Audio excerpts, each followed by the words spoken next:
All right then, let's ask that question. Where is your shame, you sexist Neta? Because whilst our political parties, they differ on many other issues, many of them controversial and contentious, when it comes to misogyny, they seem to be on the same page. Take a look at this. After Congress MLA R.V. Deshpande's misogynistic remark to a woman journalist, now BJP MLA BP Harish has come under scrutiny for his sexist comments, and this time it's against a senior woman police officer. During an event in Davangere, BP Harish, the BJP MLA, said that he is an MLA, but the SP sees him at various functions and then turns her face. At the same time, she waits at the gates for the members of the Shamanur family, this is what the BJP MLA alleges, and behaves like a Pomeranian dog of their household. These are the kind of comments coming from our own elected representatives. The MLA was referring to IPS officer Uma Prashant. Now, just to put this story into context, the Shamanur family holds significant political clout in Davangere, which is why BJP MLA now says that when it comes to the Shamanur family, you've got the same IPS officer who's sitting outside and, again, sorry for using these words, like a quote-unquote Pomeranian dog. These are the kind of statements, misogynistic, sexist, coming for our own security officers, none other than a woman IPS officer. And then again, just before this incident, you had veteran Congress MLA R.V. Deshpande, who quoted controversy after making a sexist remark to a female journalist. This journalist was raising concerns about urgent need for a hospital in the Joida Taluk, this is in Uttara Kannada, especially a hospital for the pregnant women. And this is how Deshpande responded. He responds by saying, and I quote again, "Don't worry, we'll get your delivery done in Haliyal," accompanied by a wink. These are our MLAs and our electoral representatives. After Mr. Deshpande, it seems like BJP MLA Harish has also quoted controversy. We've got reactions coming from both of these MLAs because BJP Harish says, MLA Harish says, "I'm an MLA, but the SP turns her face around," as if it's the SP's duty to make sure whenever the MLA crosses by, she's standing there in salute, for the SP has nothing else and nothing better to do. And on top of that, to be called a Pomeranian dog. How much worse can things actually get? Listen into some of these reactions. My colleagues waiting right on the other side for a decoded session on this. ಆ SP ಅವರು ಮಾಡೋದು ನೋಡ್ಬಿಟ್ರಂತೂ ಒಬ್ಬ ಶಾಸಕರು ಸಭೆಗೆ ಹೋದ್ರೆ ಮುಖ ತಿರ್ಸ್ಕೊಂಡು ಕೂತ್ಕೊಂಡು, ಅದೇ ಶಾಮನೂರ್ ಮಂತಂದವರು ಒಂದೊಂದು ಗಂಟೆ ಗೇಟಲ್ಲಿ ನಿಂತ್ಕೊಂಡು ಕಾದು ಅವ್ರು ಬಂದಿದ್ದನ್ನು ಸೇಮ್ ಅವ್ರ ಮನೆ ಪಾಮ್ರಿನ್ ನಾಯಿ ತರ ವರ್ತನೆ ಮಾಡಿ. ಪ್ರವಾಹ ಬಂದ್ರೆ ಹೆರಿಗೆಗೂ ಕೂಡ ಕಷ್ಟಪಡುವಂತ ಪರಿಸ್ಥಿತಿ. ಹಳ್ಳ ಪಾಪ ನಿನ್ನಿಂದ ಮಾಡಿಸ್ತೇನೆ ನಾನು. ಏನ್ ಸರ್? ನಿನ್ನಿಂದ ಹೆರಿಗೆ ಮಾಡಿಸ್ತೀನಿ ಹಳ್ಳ. ನಮ್ದೆಲ್ಲ ಆಯ್ತು sir. But And that's the situation, because I'm saying it again, that's the question we're trying to ask here.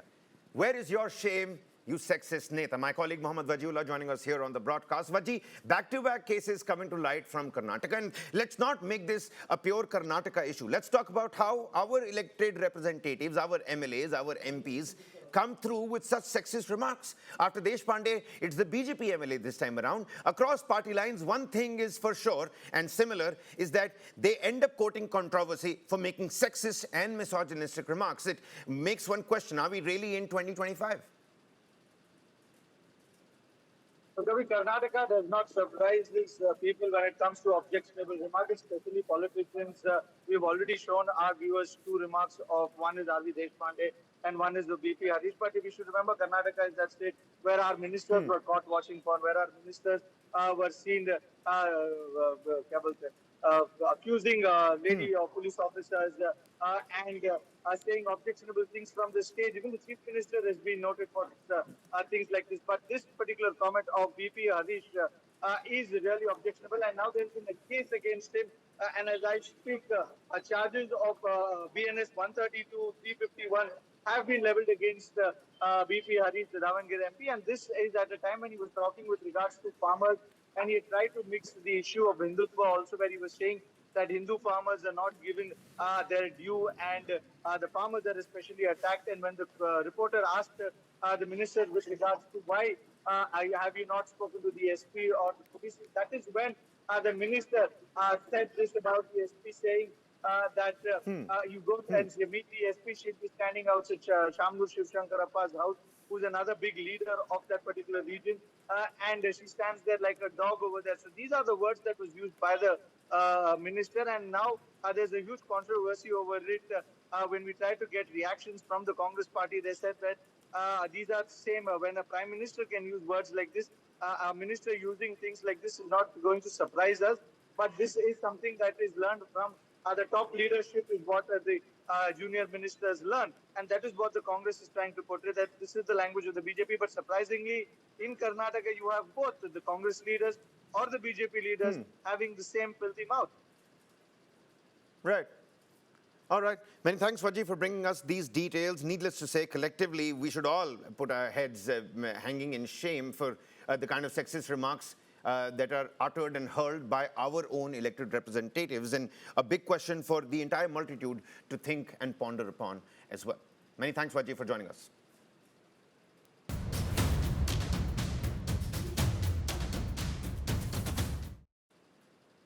All right, then take a look at this. In one of the most significant reforms since the GST was introduced, slabs have been reduced to 5% and 18%. Consumers will now be able to buy electronic goods at a cheaper rate, with the government announcing sharp cuts in goods and services tax rates on major electronic items under the new reforms. And small petrol hybrid cars are also on the list, with GST potentially dropping from 28% to 18%. This is a long-awaited win for the manufacturers like Toyota Motor, Maruti Suzuki, who have been lobbying for years to reduce taxes on technology that they argue is cleaner than conventional petrol. GST on 33 life-saving drugs has been slashed to 0 from 12%. Another 3 critical drugs, including those used in cancer and rare disease treatment, will now also be taxed at nil instead of 5%. Experts say the step will make essential therapies far more affordable. And in the bigger picture, the government has also reduced GST on all other medicines from 12% to 5%, directly easing the treatment burden. The pharma industry has welcomed this move, calling it a step towards affordable healthcare for all. And the government also changing the tax slabs in the budget. It now has reduced the GST rates and plans to implement the 8th pay commission next year. The attempt has been to put more money in the hands of the consumers and to boost demand domestically. Dr. Niranjan Hiranandani, the founder and chairman at Hiranandani Group, joins us here on the broadcast. A very warm welcome to you. Doctor, many thanks for taking out the time.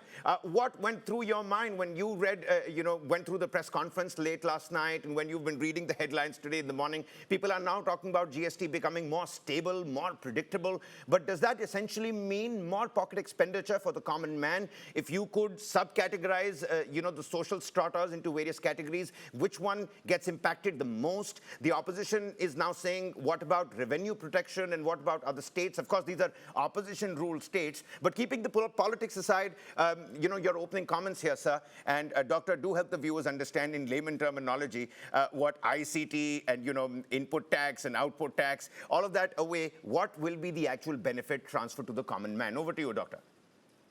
The Prime Minister said on Independence Day that he's going to give a gift to the nation before Diwali. And I think he has done it effectively. The point is very clear. We needed to put more money in the hands of the pockets of the people, and I think the reduction in GST has certainly done it. Rates across the board from 28% to 18 to 5, and in some cases to 0 in the case of drugs and other things.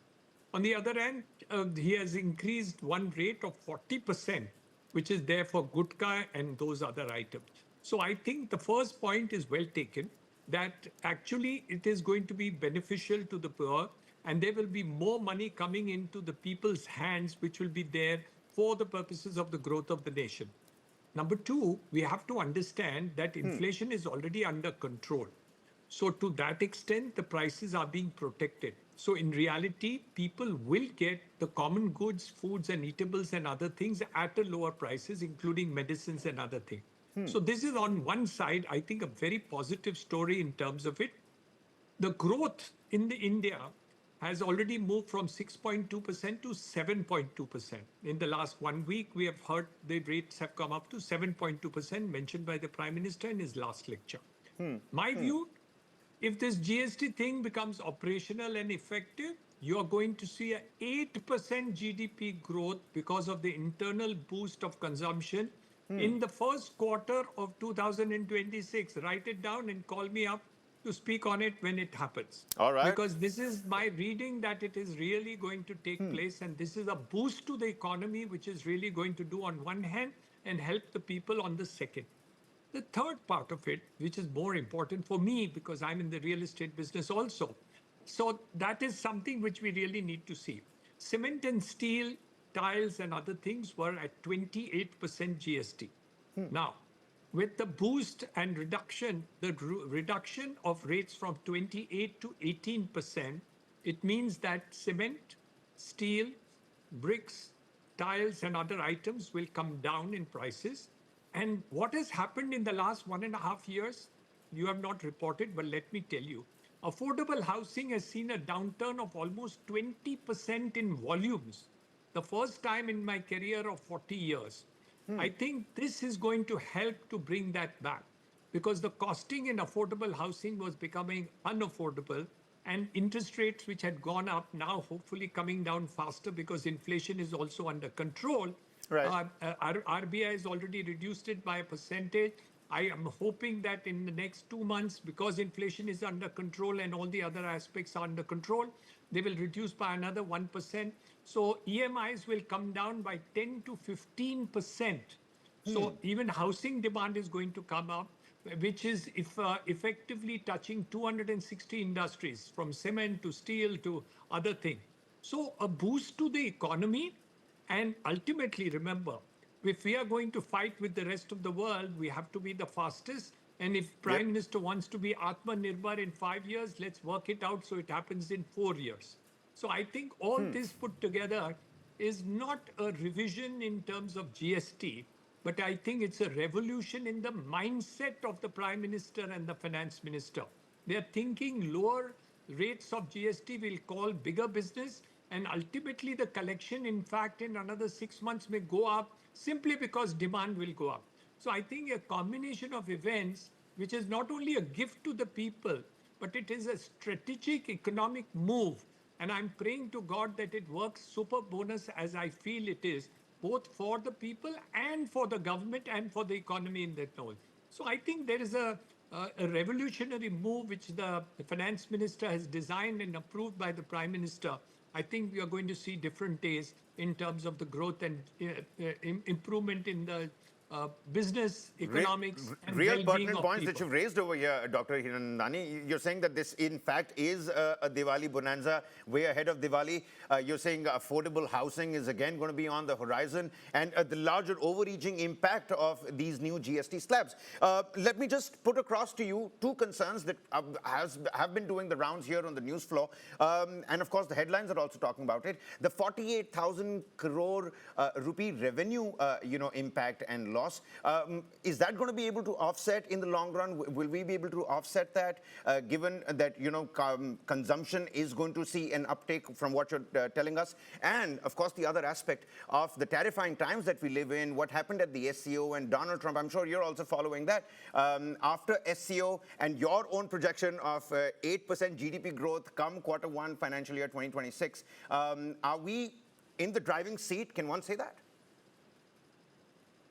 Too many questions, but let me try to figure out the My answer apologies, for this. Doctor. First and foremost, let's understand one thing. We have to have a long-term vision and short-term goals.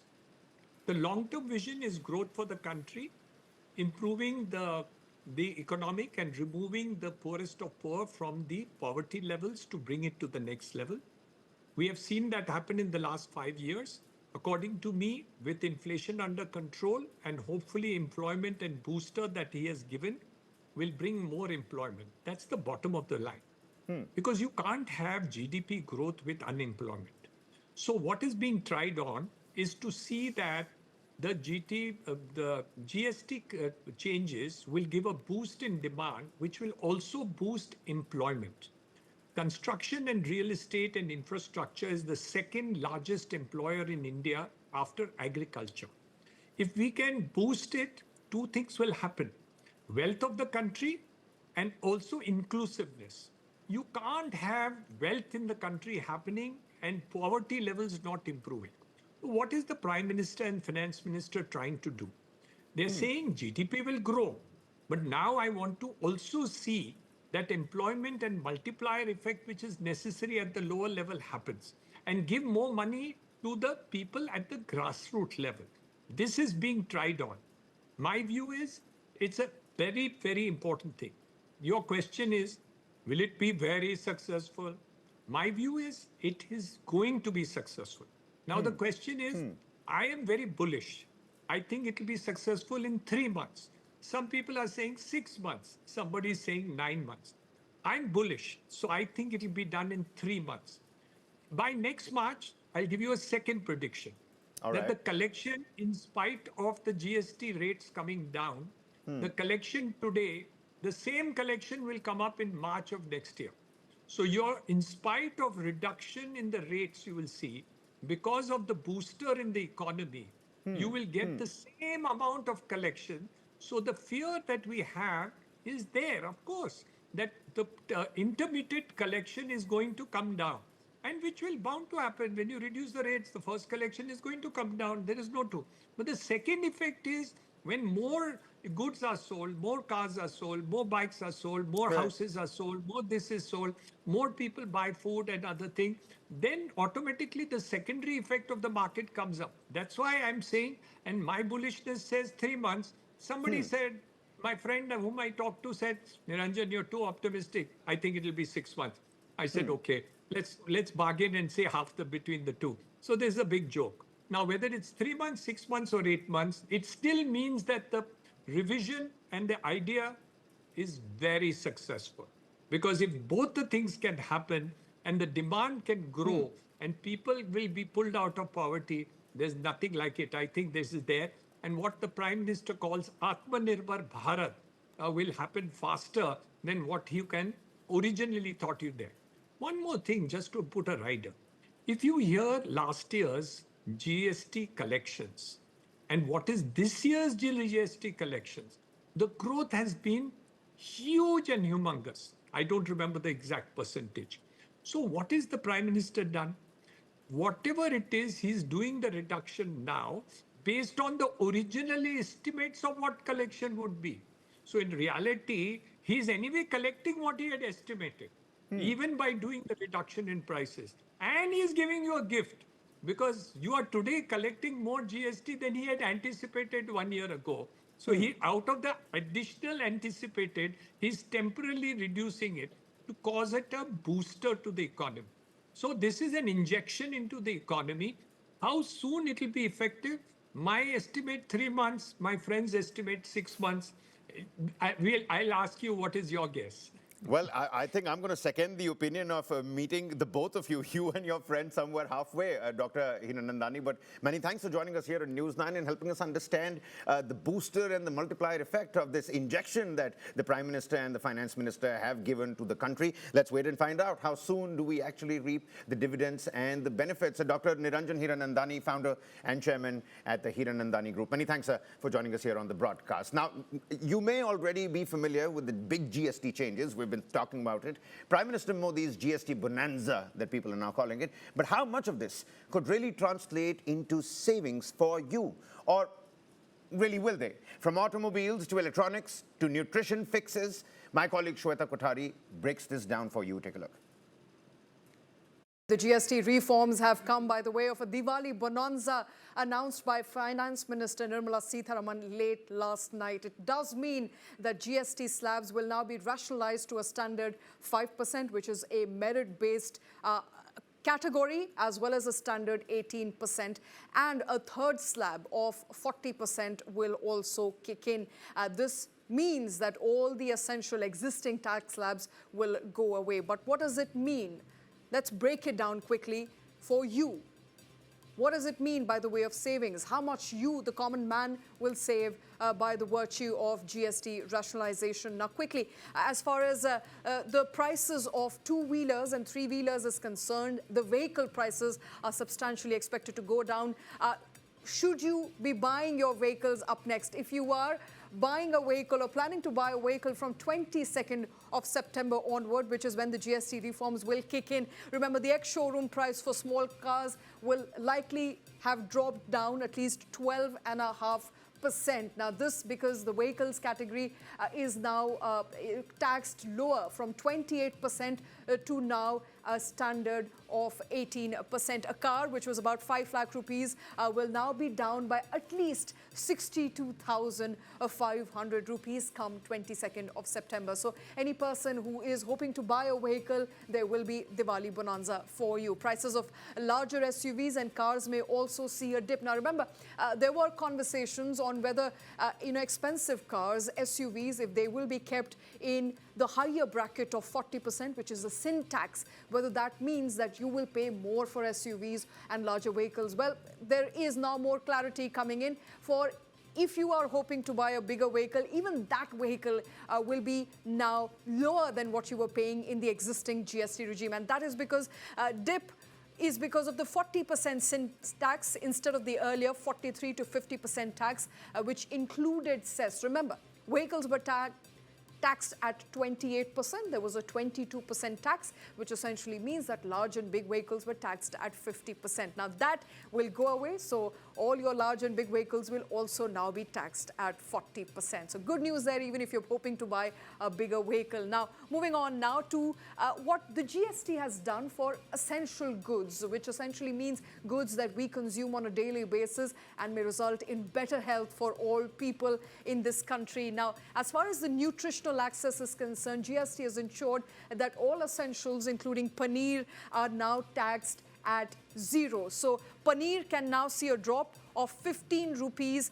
to 25 rupees per kg when the GST slabs kick in. Avocado will be taxed at 5%. GST slab earlier, remember, on avocado was 12%. So from 12% to 5%, avocados are going to become cheaper for the average consumers out there. Avocado prices can be dropped by at least 7 to 12 rupees a piece. So I'm hoping that they were 100 rupees essentially up until now. They may now be about 88 to 90 rupees a piece. Now, pasteurized milk will also be now charged a 0% GST, which was earlier taxed, remember, at 5%. So this means that milk prices can see a drop of at least 5 rupees a litre. So a good news for every common man out there.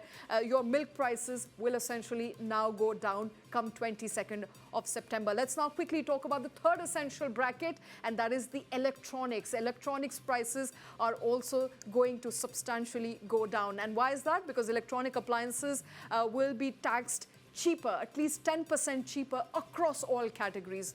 Let's see what are these categories. Now, large TV screens will now be made cheaper to the point of about 2,000 rupees. Dishwashers will be cheaper by about 3,000 to 4,000 rupees.